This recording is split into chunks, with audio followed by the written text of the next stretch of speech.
Escritores são feitos de memórias. Escritores são feitos de lugares. Literatura hoje, conjunto de... Recebe o escritor Hernani Getirana. Hernani é memória, Hernani é também um lugar. Hernani é Pedro II no Piauí. É claro que é literatura, mas a sua literatura tematiza, sobretudo, a literatura que mais conhecemos, um lugar. Essa cidade repleta de lendas e de belezas naturais, na fronteira do Piauí com o Ceará, no cantinho ou nas encostas da Serra da Ibiapaba, esse lugar especial que é a cidade de Pedro II. Hernani Getirana é autor de Catamundo, poesia, Poemas na Pele, poesia, Lendas de Pedro II, um sucesso com 3 edições, prosa, Estripulias de Rosa Doida, prosa, 10 anos do Festival de Inverno de Pedro II, Debaixo da Figueira do Meu Avô, além de participações em diversas antologias, como Minha Terra Nossa, 4 edições, Antologia UBE, 2 edições, Baião de Todos, 2007, Caçoá, 2018, Distopia, Histórias da Covid, 2021. Boa noite, Hernani. Uma satisfação tê-lo conosco. Hernani, nós vamos começar aqui o nosso diálogo tentando entender da relação entre o que o amigo vem aí ao longo de sua história como escritor, escrevendo a partir da sua Pedro II. A sua literatura, na sua literatura, que representações de cidade nós encontramos a partir da sua perspectiva? Boa noite, Gilson. É um prazer estar aqui, conversando com um amigo, com quem depois vai assistir. E, na verdade, assim, não é... eu diria que a minha literatura, a literatura que eu faço, ela possui 2 vertentes, uma vertente mais telúrica, e aí você tem razão, muito ligada a Pedro II, e uma vertente mais citardina, urbana, que é pouco conhecida. Então, eu diria assim, que, na verdade, essa Pedro II, sobre a qual eu me debruço, sobre a qual um eu poético se debruça já há muito tempo, tanto na prosa como na poesia, trata-se de um lugar que vai além do geográfico, além do físico. Então, essa Pedro II, ela seria um lugar, claro que também geográfico, mas não só, eu diria também um lugar, um locus emocional, do coração, que, por ter uma dinâmica marcada profundamente pelo coronelismo, causou a mim, enquanto cidadão, desde muito tempo, desde muito jovem, uma certa perplexidade. Em que sentido? No sentido de eu me questionar por que é que as coisas eram assim, por que é que as coisas tinham que ser assim, às vezes de um modo muito enviesado. Inclusive, no meu mais recente livro, Debaixo da Figueira do Meu Avô, eu trato disso com mais profundidade, com mais vagar.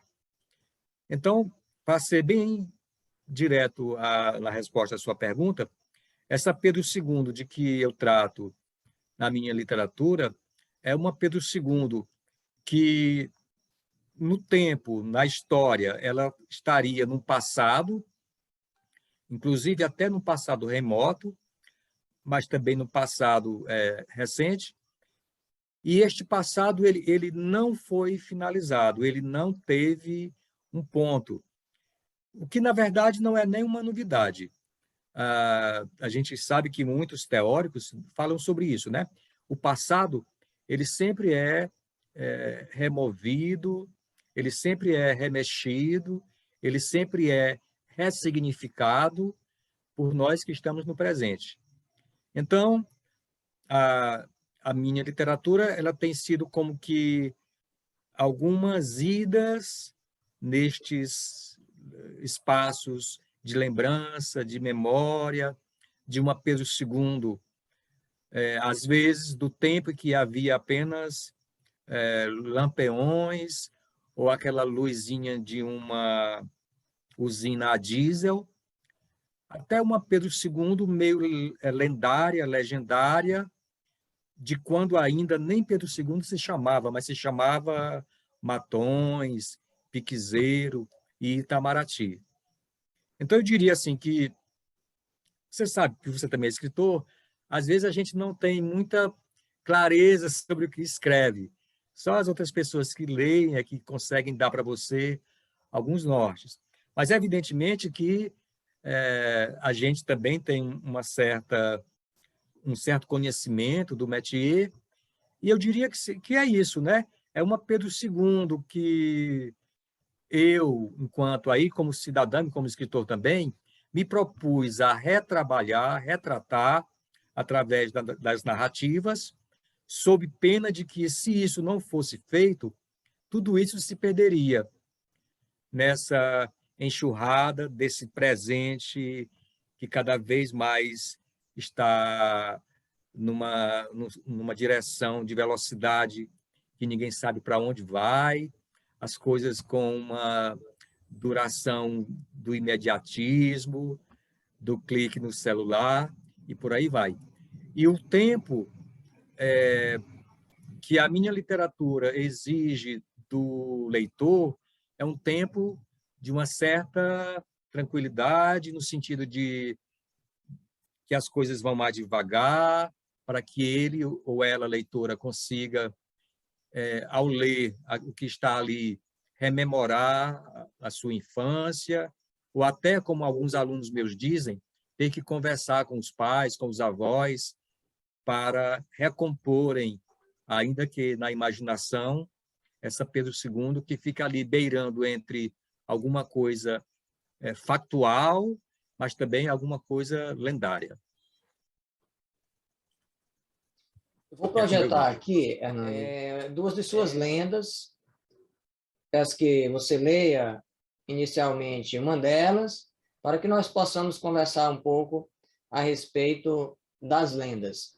Não apenas de como elas aparecem em sua escritura. Nós associamos muito frequentemente a ideia das lendas a uma escritura em que há a presença de uma voz coletiva, em função, né, do diálogo com a oralidade, em função das histórias contadas de boca a boca. Mas será que efetivamente nós não temos, no modo de contar a lenda, nos recortes, uma voz muito particular de quem escreveu a lenda? Eu quero já conversar um pouco a respeito, né, dessa voz que se anuncia na lenda. Mas antes eu vou projetar aqui duas das lendas de Pedro II. A primeira delas é a Sereia do Pirapora. Eu pediria que o amigo lesse.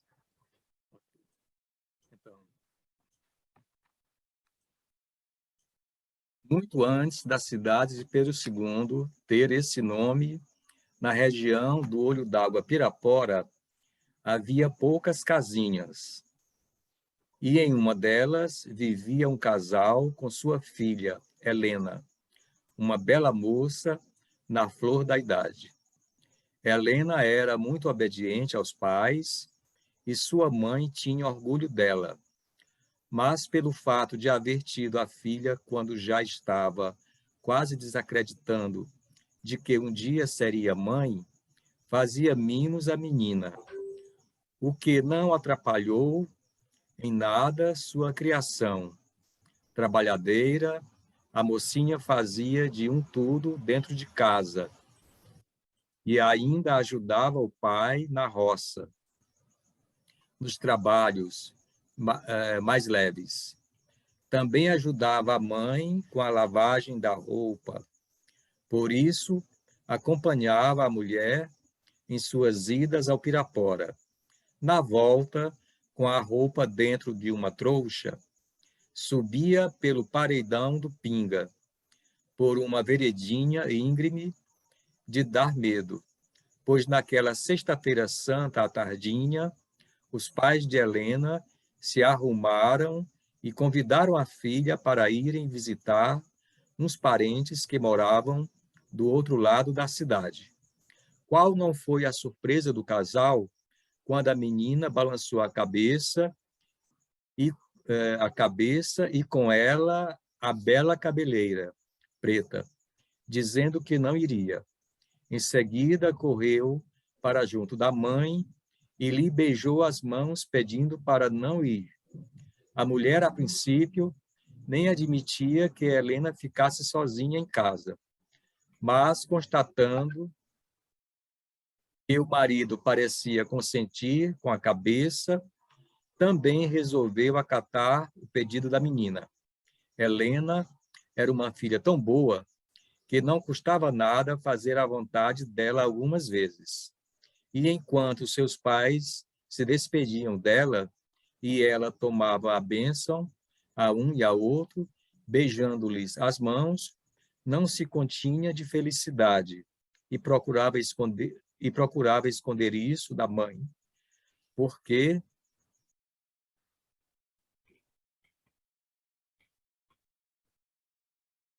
afinal ela poderia se arrepender se a levaria à força. Foi, portanto, um alívio para o coração de Helena quando os pais sumiram na curva da vereda que dava para o rumo das casas dos parentes.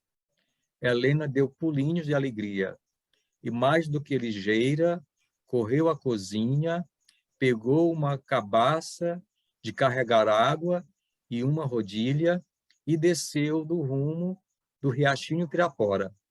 Já eram quase 6 horas da tarde e um sol tombava por detrás do morro, fazendo com que o riacho lá embaixo virasse ouro derretido. As mangueiras, com suas altas copas, pendidas por sobre o talhado do Pirapora, tudo aquilo tangido por uma brisa mansa e musicado pelo barulho das águas nas grotas. Helena começou a descer pela vereda que dava até lá embaixo. Numa sexta-feira santa, não havia viva alma por ali, de modo que ela poderia se encontrar com o pássaro encantado com quem tanto sonhara nos últimos dias, desde que o vira à tardinha, quando quase não havia mais ninguém por perto. Estava distraída, brincando com umas pedrinhas na beira do riacho, com os pés descalços, se refrescando, quando, de repente, ouviu o mais belo canto que alguém já ouvira antes. Ao levantar os olhos, avistou aquele pássaro lindo, de plumagem furta-cor, que parecia encará-la. Não teve dúvidas. Mais que depressa, levantou-se da pedra à beira do rio, despiu-se das vestes, pois não queria molhá-las. E sua mãe desconfiar de que ela havia saído durante sua ausência. Começou a caminhar na direção do pássaro. O riachinho era raso, portanto não haveria perigo. Mas quando já estava a meio caminho, a menina deslizou em uma pedra com lodo, se desequilibrou e caiu, batendo com a cabeça em uma outra pedra e desmaiando. Helena afogou-se, pois não havia ninguém ali para ajudá-la. Quando seus pais retornaram, já à noite, e não encontraram a filha em casa, se desesperaram. Passaram o resto da noite junto com os vizinhos, procurando a moça, e nada.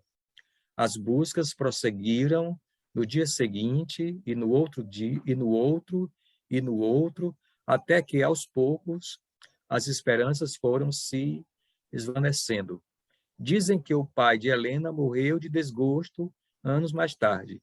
A mãe dela trazia, pelo resto da vida, a única fotografia da filha amada em uma carteirinha que apertava contra o peito antes de dormir.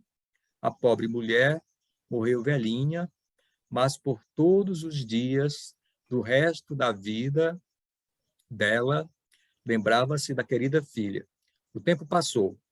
Uma certa madrugada de lua cheia, um morador das bandas do Pirapora acordou e, como ouvisse uma canção plangente, resolveu levantar-se à procura de sua fonte.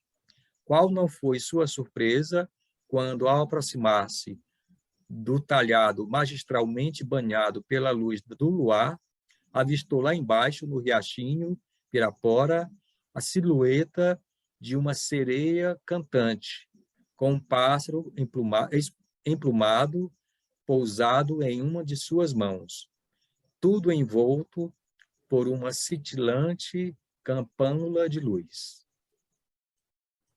Hernani, a princípio eu pergunto ao amigo, onde há a presença do escritor que captura na oralidade e no imaginário coletivo essas narrativas? O Saramago dizia que essa história de que existe um eu narrador, um eu poético, é bobagem, que tudo é mesmo o autor. Claro que ele dizia isso como uma espécie de brincadeira, mas o Saramago só brincava com coisa séria. Eu diria que existe esse... Eu estaria aí nessa preocupação da urdidura das palavras. Essa lenda, realmente, ela é uma das mais antigas de Pedro II, todo mundo aqui conhece, ela é contada desde que a gente é menino, e aí eu tentei, por exemplo, quando eu digo que é Sexta-feira Santa, eu coloquei este dado temporal para trazer ao leitor uma espécie de algo intocável, porque nas cidades pequenas do interior, antigamente, quando era Sexta-feira Santa, as pessoas sequer podiam tomar banho, as pessoas sequer podiam falar alto. Era um dia todo de contrição, de oração, as pessoas não podiam nem fazer movimentos bruscos, que os mais velhos chamavam a atenção. Então, essa Sexta-feira Santa eu pensei, coloquei aí, ela não existe na lenda original, para como se isso trouxesse quase que um tabu, quase que uma coisa, um dogma religioso, que era muito levado a sério, até mesmo por minha geração, quando criança, a geração da minha mãe e as outras, e que não é mais levado em conta pelas gerações subsequentes. Por exemplo, sempre na Sexta-feira Santa, eu costumava sair em Pedro II a pé, andando por toda a cidade. Para mim era assim um prazer imenso, aquela fruição, todo vestido com manga comprida, porque aqui era muito frio, tudo é muito frio. E um dia eu me lembro que eu vi umas pessoas numa quitanda bebendo e colocando música alta. Pela primeira vez essa coisa apareceu na minha frente. E isso foi se tornando comum. Inclusive o padre, na época, excomungou essas pessoas. Então, assim, do modo geral, eu diria que eu estaria na narrativa da lenda nessa preocupação formal, essa divisão de quando tem uma preparação na cabeça da Helena, que ela sabe que ela vai sair, e embora ela seja uma boa filha, ela mente para a mãe, ela entra no contrassenso, né? Quase que no pecado, mas em função de uma coisa que ela vem já sentindo há algum tempo, que é uma beleza estética por esse pássaro. Veja que a única coisa que aprende ao pássaro é esse visual, esse vislumbre de cores que o pássaro teria. E aí a narrativa ela teria três momentos. Um primeiro momento é essa preparação para ela ainda fazer o que ela intenta, despachando os pais. Um segundo momento é quando ela vai ao gritador, não, que ali ao Pirapora, né, ao Pinga. E quem conhece sabe do que eu estou falando. Era uma descida íngreme, num ângulo de quase 45 graus, uma coisa louca. E as pessoas subiam com a lata d'água na cabeça. E um terceiro momento que é essa coisa de um além. Ela some, ninguém dá conta dela, existiria um encantamento. Então, na terceira parte da narrativa, existe uma projeção para fora da realidade. Aí eu confesso para você, eu tive muita preocupação de tentar ir narrando isso com esses três momentos, essa questão da Sexta-feira Santa, né, para prender o meu leitor. Então, para você, as lendas, a escritura das lendas tem como diferencial exatamente o modo de contar, né? O modo de narrar. O recorte que se faz, né, na organização da narrativa em si, em sua composição enquanto escritura, né?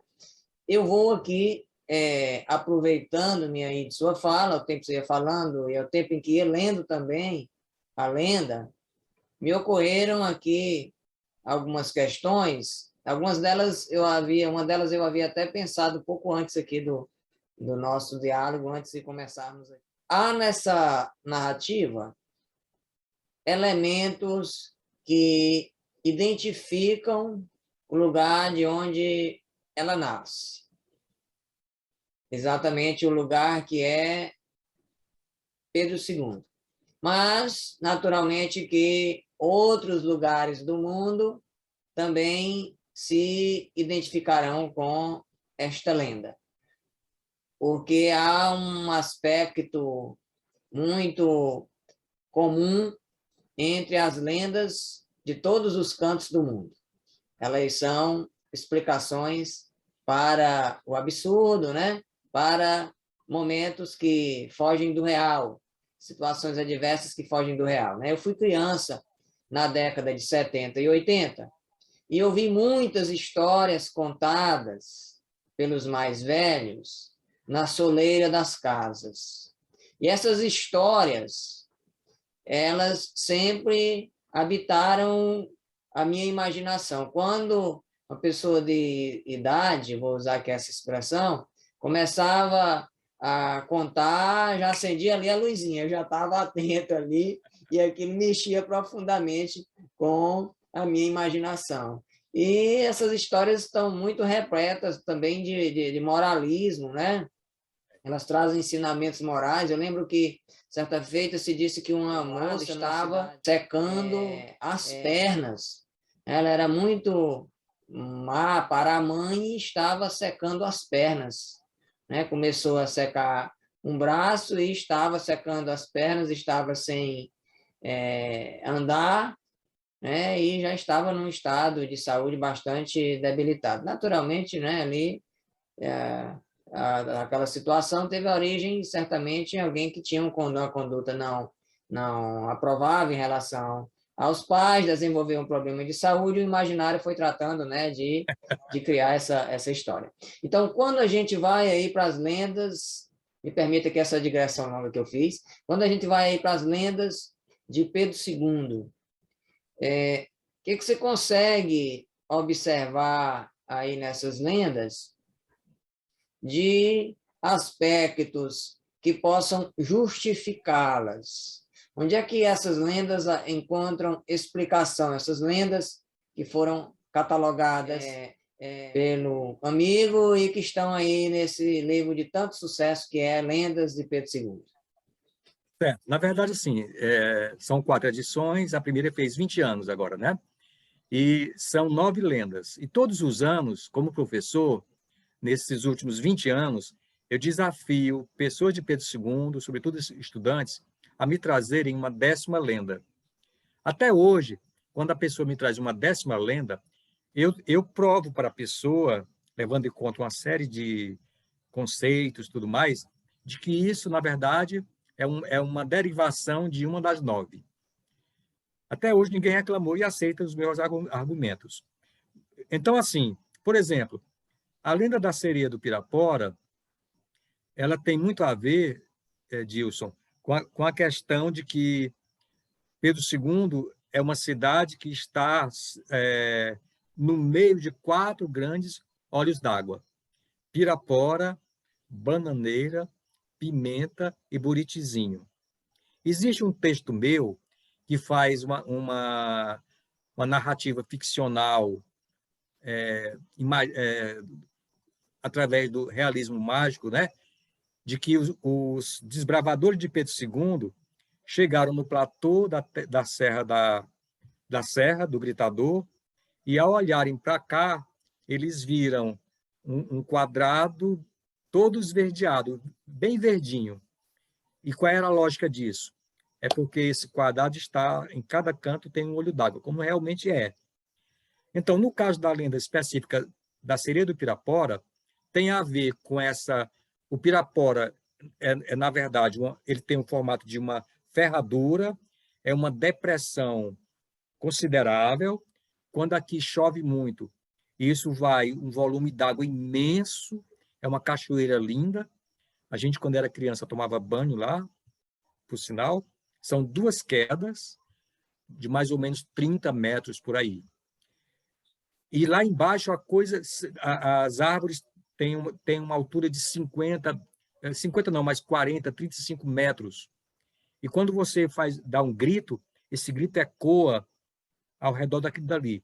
Claro que hoje em dia mudou um pouco, porque tem casas e tudo mais, mas essa configuração se mantém. E lá dentro tem um pinga, né? Um olho d'água. E um amigo nosso, geólogo, já detectou no espaço de 3 quilômetros 73 outros mini olhos d'água. Então, a exuberância é imensa. A flora e a fauna. Aí você imagina nos anos 70, quando eu era criança, anos 80, mas 70 sobretudo, as lavadeiras conversando. Tem uma ladeira também de pedra do outro lado, as pessoas chegando com os jumentos, colocando as cargas d'água, enfim. E as meninas daqui de Pedro II, as mulheres, elas são tidas como moças bonitas. Já tivemos até misses. Isso é uma coisa corriqueira aqui. Por exemplo, rapazes de fora vinham para cá, dentistas, médicos, sei lá, profissionais liberais, quase todos eles casavam com moça daqui. Então, a mulher pedro-segundense, ela é tida como um biotipo bonito, e geralmente com o cabelo grande e tudo mais. Então, essas 2 coisas se casaram, digamos assim, tanto a questão da formação rochosa do Pirapora, com essa cascata, e você imagina as dezenas de meninas de cabelo grande tomando banho ali, ajudando a mãe, lavando a roupa, ajudando a mãe, e às vezes aqueles meninos lá de boca aberta, de queixo caído, eu inclusive. Quer dizer, essa relação com a realidade passa muito por aí. E também o seguinte, o Pirapora, ele era lá em cima, uma passagem molhada, que ligava um bairro ao centro da cidade. Então, todo mundo ali que era daquele bairro, que na época não tinha nem nome, que hoje tem Areia Branca, ia para a cidade e forçosamente voltava para ali. Agora, numa época que não havia energia como essa agora, era uma energia elétrica de uma usina diesel que só ligava o motor das 6 da tarde às 10 da noite. Então, meu amigo, depois de 10 horas da noite, quem passasse ali tinha que ter muita coragem, e ali via de tudo. De repente, uma nuvem de pirilampos virava a coroa da moça, da sereia, talvez o som de alguma ave noturna ali ecoava naquela embocadura, provocando outra sonoridade, aquela água caindo direto.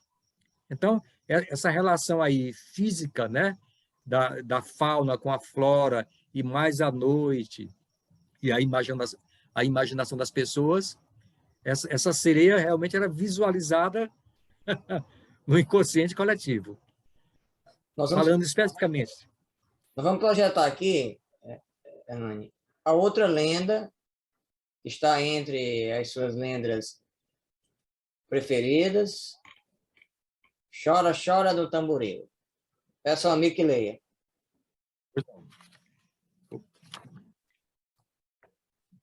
Então, Chora, Chora do Tamboril. Está projetada em tela, né? Ok. Em tempos idos, o velho mercado da cidade de Pedro II era debaixo de um enorme pé de tamboril. Na verdade, havia uma enorme quadra retangular ao redor da qual ficavam os quiosques de madeira, e no centro desse espaço sobressaía-se, aí sim, a frondosa árvore. Não havia chegado ainda a luz da barragem de Boa Esperança. A iluminação era fornecida por um motor a diesel na usina velha e cobria apenas o centro da cidade. Postes de madeira, lâmpadas fraquinhas, tudo acanhado. Às 9 da noite, o cuidador da usina dava o sinal. A energia era cortada por 10 segundos, depois voltava. Então, a pessoa teria mais meia hora de luz e depois a escuridão da velha Eufrásia se estabelecia por inteiro na cidadezinha do imperador. O mercado era o lugar para onde todo mundo ia vender e comprar coisas. Da farinha ao pente, do tamborete ao couro de bode, da garrafa de mel de abelha à tala de buriti, do botão de madrepérolas ao chapéu de palha, da nargada de tabaco ao cigarro gaivota. Vendia-se e comprava-se de um tudo no velho mercado público. Era ainda o ponto de encontro dos compadres e das comadres, dos amigos, dos namorados, dos meninos, dos mendigos, dos bêbados, das carolas e das madames, das mulheres prendadas e das mulheres de vida nada fácil. Era também para onde ia aos sábados os cachorros roer os ossos que as pessoas atiravam ao chão, depois de bem roê-los, quando almoçavam sentadas em tamboretes que ficavam ao redor das mesinhas, das banqueiras, as mulheres que ganhavam a vida com a venda de comida feita na hora. No mês de agosto, como ainda acontece, venta muito forte em Pedro II, pois durante as noites de escuridão, naquele tempo não havia uma pessoa que, passando pelo mercado velho, não ficasse com medo dos chora-chora do tamboril. Diz que depois da meia-noite, as almas penadas, as visagens, uns diabinhos e até uns anjos malamanhados e mais um bando de outras coisas desencarnadas eram vistas girando ao redor do enorme tronco do tamboril, se maldizendo, gritando, se escabelando, chorando, rangendo os dentes, balançando o rabo, mostrando as unhas, babando-se, se azunhando, jogando pernadas uns nos outros, puxando o cabelo, socando o cotovelo, pisando no pé, metendo o dedo no olho, mostrando a língua, pisando no rabo, piscando o olho, fungando, cuspindo, pulando, pinotando, rindo, rodopiando, mancando, gingando, girando, enfim, fazendo e acontecendo. Sabe-se de marmanjos dos mais corajosos de Pedro II, cabras que botavam para mais de 20 talagadas de cachaça no bucho, numa bebedeira, que desafiavam a polícia, que punham para correr até Lampião, mas que se borravam de medo de passar debaixo do pé de tamboril depois da meia-noite. Ainda hoje, na cidade de Pedro II, há quem diga que mesmo depois da derrubada do tamboril em 1972, por muitos e muitos anos, as visagens costumavam aparecer reclamando a falta de sua casa. Há pessoas que, ao passarem pelo mercado, sentem um frio na espinha e saem fazendo o nome do Pai, uma figa com a mão esquerda e gritando alto: Valha-me, valha-me, minha Nossa Senhora da Conceição, fazei com que as visagens não me sigam, não. Talvez que os chora-chora do tamboril chorem mesmo, até muito mais hoje em dia, mas é que ninguém mais lhe dá guarita. A luz fica acesa o tempo todo, nem neca de pitibiriba, de tamboril. Mas pessoas sensíveis podem ouvi-los e rezar por eles para que finalmente encontrem a paz. Bem, eu vou voltar a um ponto que ainda há pouco, ao ponto que ainda há pouco concentrou aí a sua atenção.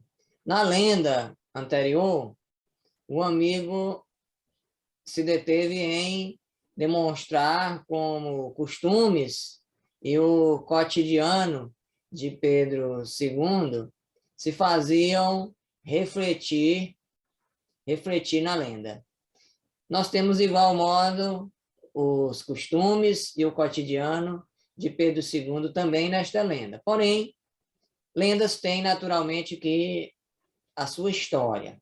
Eu, por exemplo, descobri recentemente, em conversa com o Dr. Aécio Carvalho, que uma lenda da qual eu ouvia falar em criança, na minha cidade de nascimento, de que havia ouro enterrado numa ilha, a ilha que fica próximo à residência onde passei minha infância, no Rio Maratauã, que havia lá ouro enterrado. E recentemente eu descobri que havia uma casa de jesuítas construída com pedras e jacaré, uma casa onde hoje existe uma rua, que essa rua exatamente a casa foi destruída e onde ela existia abriu-se uma rua, né? E que ali havia a presença de jesuítas abrigados. Então, aí está, portanto, parte da história dessa lenda do ouro enterrado na minha cidade natal. O caso específico dessa assombração, né, desse receio de passar exatamente onde existiu o velho tamboril, nas imediações do Mercado Central de Pedro II, qual é exatamente a história dessa lenda? Então, desde que a gente era pequeno, né? Quando a gente era pequeno, havia esse medo de se passar sob o tamboril. Porque, para você ter uma ideia, Dilson, essa árvore ela era potentosa. Eu vi algumas vezes o seguinte desafio: cerca de 5, 6, 7 homens dando as mãos ao redor do tronco para poder fechar um círculo ao redor do tronco.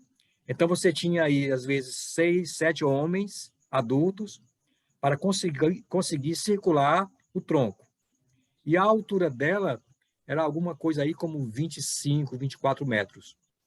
E o raio dela era tão grande que todo mundo que ia à feira, quando ela estava em floração, a pessoa se denunciava, porque no cabelo ficavam as florezinhas da árvore.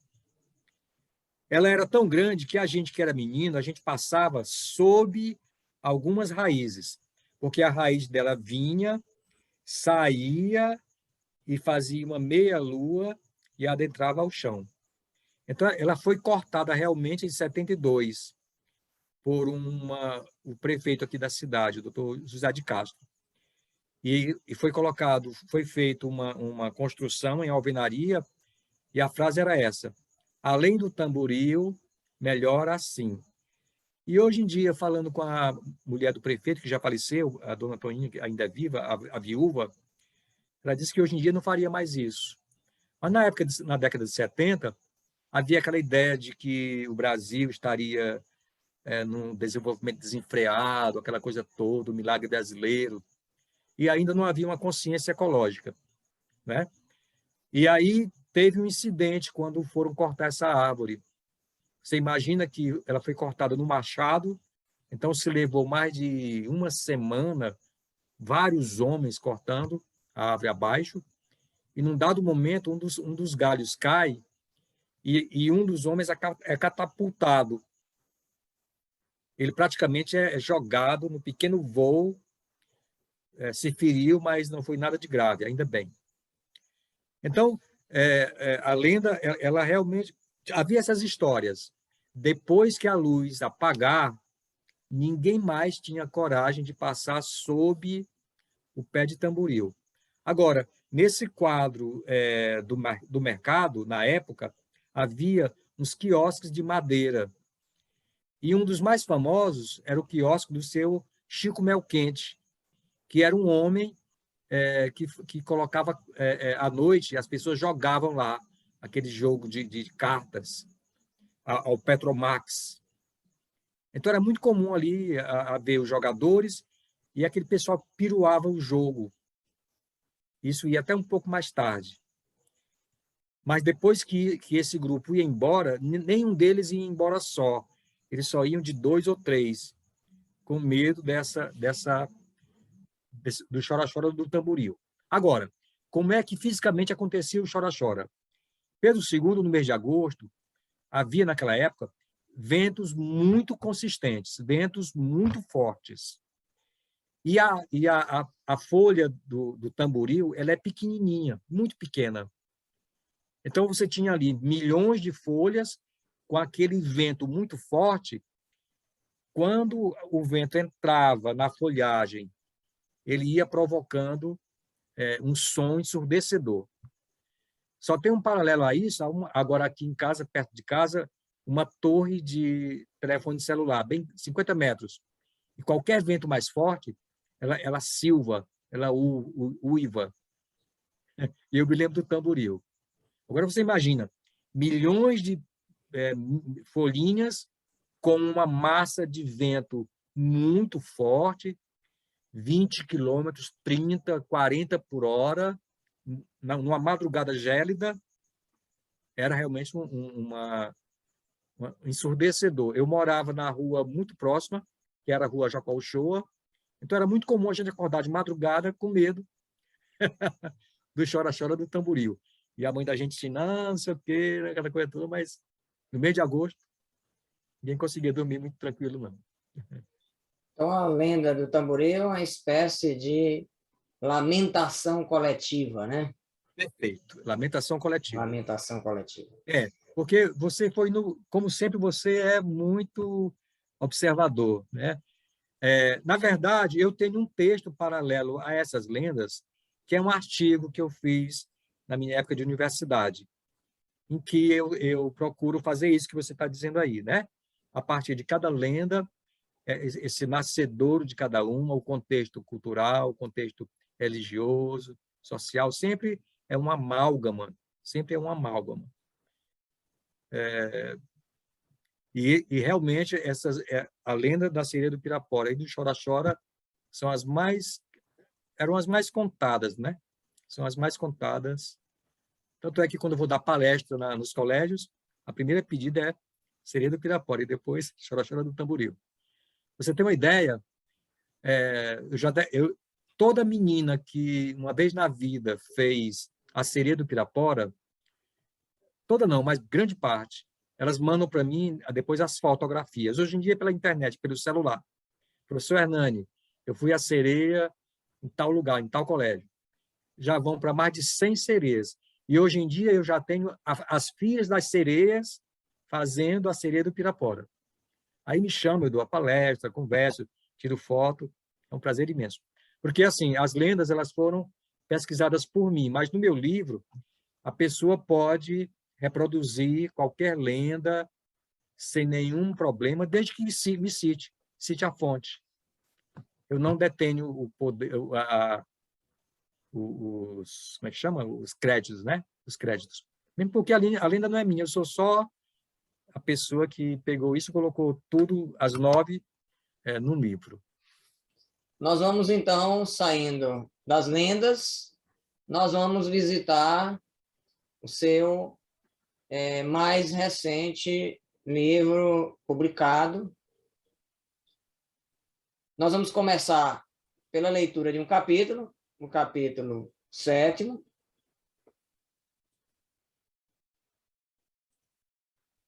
Debaixo da figueira do meu avô, capítulo 7º.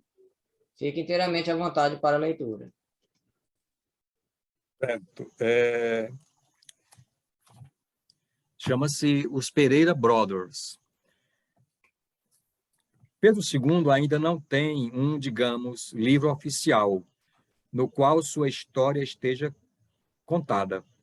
Mas Pituíba tinha bem nítido em sua mente de como tudo tinha se passado por estas bandas.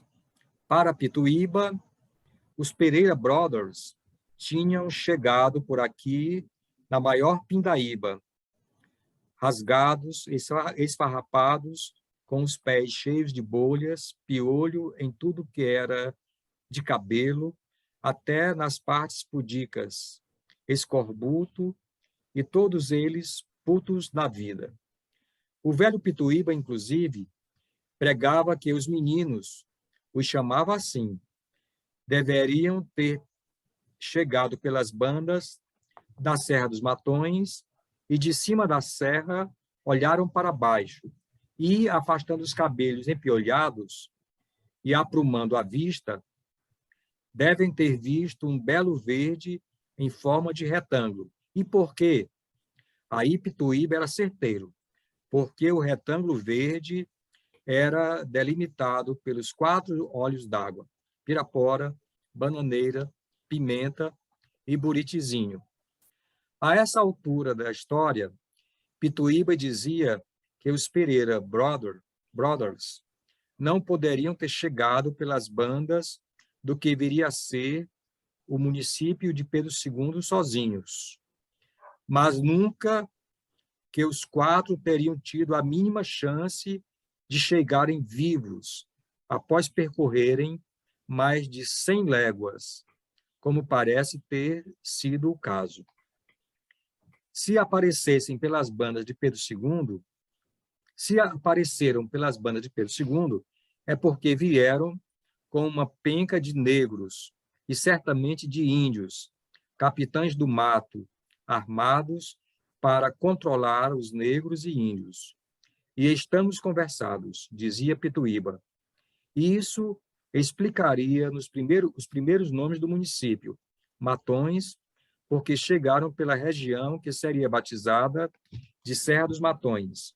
Itamaraty, palavra de origem tupi que significa Rio das Pedras Pequenas. Pequizeiro, devido aos pés de pequi abundantes na região, claro, comida de negros e índios, e de brancos que não quisessem morrer de fome, embora no começo isso possa ter provocado imensa caganeira, e Pituíba saía rolando de rir.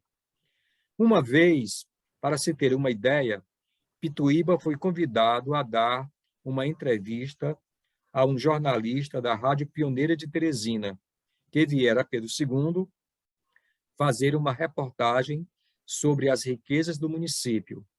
Uma reportagem grande, que também ganhou página dupla do jornal O Dia, que acabava de ser criado na capital a 1 de fevereiro de 1951. aquilo não era um livro sobre a história deste município, mas certamente, bem que poderia ser um bom esboço para um. Infelizmente, Pituíba não viveu para ler a tal reportagem, que foi publicada a 11 de agosto daquele ano de 1951. Sim, Pituíba era a alcunha de João Pedro Ramalho de Carvalho Pinto, um advogado que havia aberto mão da advocacia e passara a viver recluso em uma caverna nas proximidades do Morro do Gritador, embrulhado em molambos e dizendo que não queria mais saber de bicho humano, só dos bichos da natureza. Tinha aberto mão um pouquinho do estilo de vida que escolhera, tomado um bom banho, penteado o cabelo, aceito algumas roupas do doutor juiz de direito, só para poder contar aquela história ao mundo. O próprio juiz fora até na furna dele convencer-lhe a contar a história. E foi assim que a coisa toda foi contada para o jornalista numa longa conversa que se estendeu por 2 dias. Essa narrativa, Hernani, é memória, ficção, folclore? Como você classificaria Na Figueira de Meu Avô? Certo. Aqui na capa do livro, esta aqui, tem o seguinte: Debaixo da Figueira do Meu Avô, e um subtítulo: Uma ficção memorialista. Bom, este livro aqui, ele foi lançado em 2021 e eu lancei agora no Salip. Por conta da pandemia, lançamos agora, no último Salip, pelo meu querido amigo Adriano Lobão, né? Muito bem. Eu tinha feito um texto, como eu disse para você em off há pouco, e este texto estava no baú que eu tenho aqui em casa. Eu tenho 2 baús. E como todo ano eu limpo esses baús, eu dou uma limpada neles, esse texto veio à baila. E quando eu comecei a ler, eu não me lembrava de ter escrito, até que eu consegui me lembrar aos poucos. Essa coisa, ela foi testada num livro que o professor Sinés me convidou para participar numa coletânea. Hernani, me mande aí um texto seu em prosa. Você tem 2 dias. Aí eu peguei o texto, dei uma limpada e mandei, e ele publicou numa coletânea em prosa. Isso foi um teste, né? A gente conversou tudo, funcionou. E aí eu percebi que eu tinha anotações coladas a este texto inicial. Esse texto inicial, ele falava do meu avô, que tinha sido em Pedro II, ele foi juiz de direito, ele foi professor. E quando ele se aposentou, eu vi uma cena dele, ele fumava charuto, ele fumando charuto, e no quintal da casa ele pegando umas babugens, tirando, limpando o quintal, se acocorando. E do lado dele havia uma árvore que estava tombada, que era um pé de jasmim caiano, que havia sido tombada numa tempestade no mês de setembro daquele ano. E aí eu comecei a associar. Meu avô usava uma loção muito gostosa, ele era um homem muito cuidado, tudo, e o jasmim caiano também é muito cheiroso. E essa memória gerou esse primeiro texto, que funcionou como capítulo, funcionou como conto desse livro do professor Sinés Santos, essa coletânea. Então, para mim, foi um teste que funcionou. E, a partir daí, eu sentei ao computador e essa coisa foi crescendo. E, quando eu percebi, eu tinha 200 laudas escritas. Claro que eu dei uma limpada e ficaram aqui 172. Bom, essa é a historinha. Agora, para ser bem conciso na sua pergunta, ela é uma espécie de memória, é uma narrativa memorialista, mas que a partir de uma suposta memória que eu tenho como sendo real, possível, o narrador ficciona.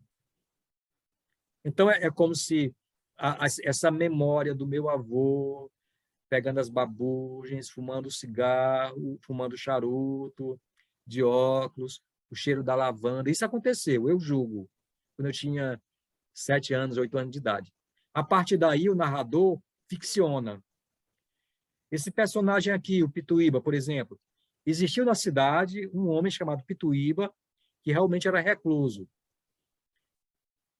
Mas a partir dele, tem esse personagem aqui, o fato dele morar no Gritador, na Loca, tudo isso é ficção. Então, daí, é uma ficção memorialista. Ora, se é memorialista, não é ficção. É só memória.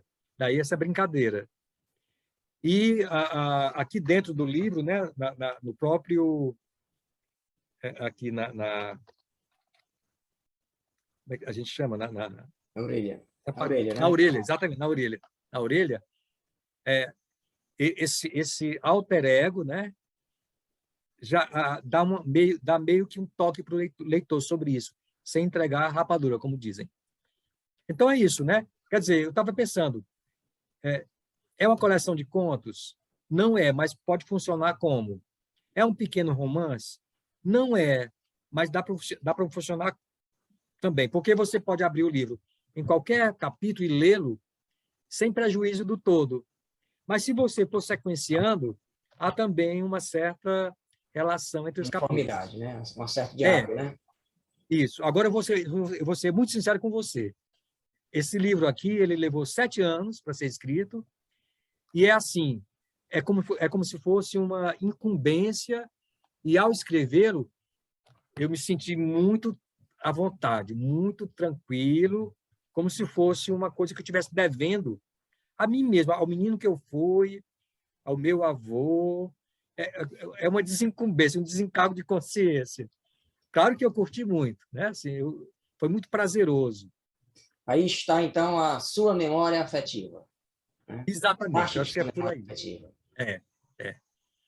Para E aí, porque... finalizar... Não, só assim, uma amiga minha, a professora Assunção, que é doutora em literatura africana, tudo, ela viu isso aqui nascer, e ela dizia: Hernani, você tem, assim, uns narradores que eles entram de trivela, tomam conta da cena, dizem o que querem, que é para você se safar e não se comprometer. E isso, eu não tinha essa consciência. Então, assim, esses personagens, eles chegam, eles são bêbados, eles são meio fora da realidade, bobos da corte, dizem o que querem, enquanto que o narrador principal está preservadinho lá, tudo, a sua individualidade. Um aspecto que ela me chamou a atenção, eu digo, parece que tem realmente a ver. Hernani, nós iremos aqui encerrar o nosso diálogo com uma pergunta que tem a ver com uma outra atividade de grande importância no espaço onde o amigo está estabelecido, Pedro II, no Piauí, que é uma cidade de 35 mil habitantes. E Pedro II, no Piauí, tem o privilégio de ter uma livraria, a Livraria Cruviana. É esse o nome da livraria? Que daqui mais um tempinho terá uma década de existência. Eu, então, sei que, ao lado da sua atividade de escritor, de alguém que vivencia também as letras pelo exercício do magistério, há uma preocupação permanente com a formação de leitores. Para a gente finalizar, o que é exatamente uma livraria numa cidade do interior do Piauí de 35 mil habitantes? É é uma ousadia. A livrariazinha foi criada porque, como você sabe, Dilson, Pedro II cedia o Festival de Inverno. Nós tivemos 16 edições. Então, na oitava edição, por aí, eu comecei a colocar um stand na praça de eventos. Então, dentre a centena de estandes, o único que tinha livro era o nosso. E na hora de colocar o nome para o Sebrae, deu estalo. Eu disse, stand da Cruviana. A gente colocou isso por 5 anos, coisa assim, e paralelamente a isso, a gente fez aqui em casa a livraria física. Então, para ter uma ideia, a Cruviana é uma livraria num raio de 70 quilômetros. Se você colocasse um compasso gigante nela e fizesse isso, você não encontra outra. E a nossa prioridade em literatura é a venda de autores piauienses. Tanto é que, se vocês forem no meu Facebook, eu estou sempre gravando pequenas leituras. Hoje mesmo gravei, ontem, do Climério Ferreira, poema, e hoje do Paulo Machado, do livro Tá Pronto Seu Lobo, né? E assim por diante. E a livraria, ela tem, claro, venda também de material escolar, tudo mais, mas sobretudo isso. E o outro espaço de casa é o espaço aqui Toca das Lendas, que é o espaço físico, onde nós realizamos saraus, lançamento de livros. Eu dou pequenas oficinas de literatura, recebo as pessoas para um café, para um chá. Terça-feira vai ter uma reunião aqui, enfim. Então é o seguinte, eu penso muito, né? Porque outras coisas talvez desse mais dinheiro, tenho certeza. Mas como eu não sou do ramo do comércio, de outras coisas, e a coisa de que eu mais entendo em termos de mercadoria é livro, porque livro não é mercadoria, né? É um produto. Ele tem um valor financeiro, de dinheiro, claro, mas também um valor emocional. Então, a Simbólico. gente procura... É exatamente isso, né? Simbólico. A gente procura aproximar, sobretudo, a juventude, a criança do livro. Então, todo início de ano, eu sou convidado para dar palestras nas escolas de Pedro II. Geralmente são as professoras que são minhas ex-alunas, me convidam, e uma semana antes, elas conversam com os pais dos alunos para a criança adquirir o livro como aquela literatura paralela, né? Paradidático. É paradidático, digamos assim. Como o mês de lendas também é o mês de agosto, então, geralmente, eu vou no começo do ano e no meio do ano.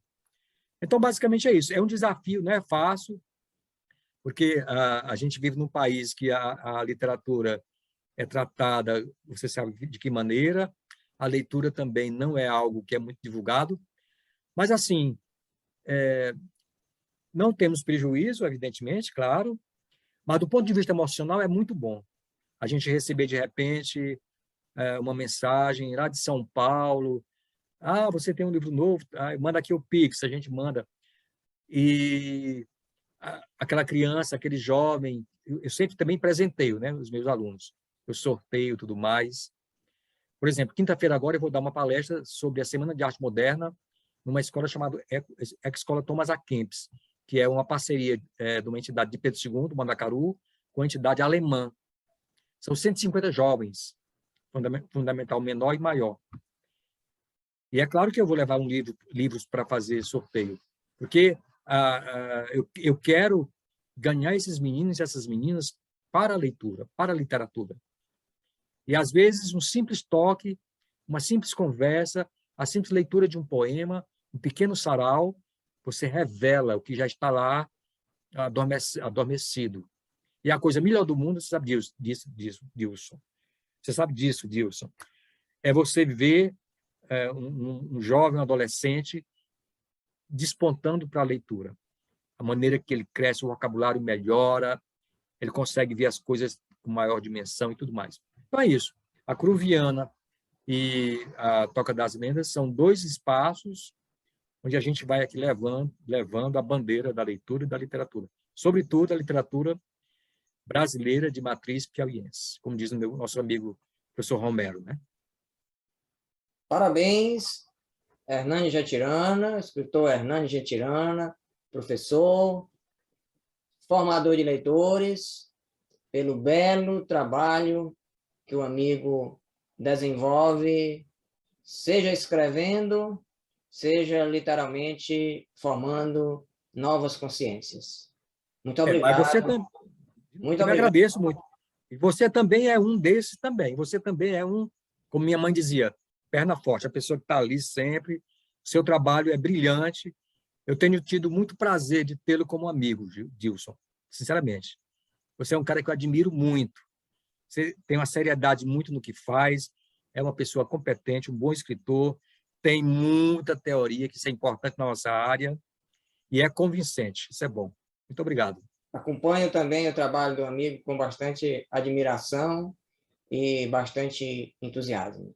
Foi uma alegria poder conversar com o amigo e ter essa oportunidade de descobrir um pouco mais sobre a sua obra. Parabéns e sucesso, e sucesso. Muito obrigado.